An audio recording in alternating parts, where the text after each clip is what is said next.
এই যে শালাবাবু, আমি তোমার জামাই বাবু হলে ওইসব কিন্তু এখানে চলবে না। খাওয়ার বেলায় তো 16 দুগুণে 32 আনা, এমনি এমনি জোটে না।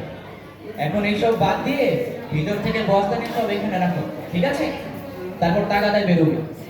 আরে শোনো, আমি খেতে যাচ্ছি, এই ছোড়ার বস্তা সাজানো শেষ হলে তারপর ওকে টাকাটাই পাঠাবে।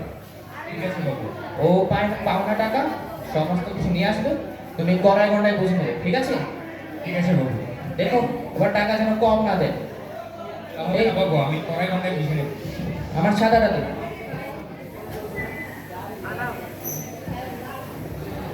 মন দিয়ে কাজ করবি কিন্তু। শুনলে তো বাবু কি বলে গেলেন, তাহলে এবার কাজে লেগে পড়ো। আবার টাকাটাই বেরোতে হবে। পরিমল এবং পরিমলের কাছে দু আনা পয়সা করে বাকি আছে, সেটাও নিয়ে আসবে আমার সাথে।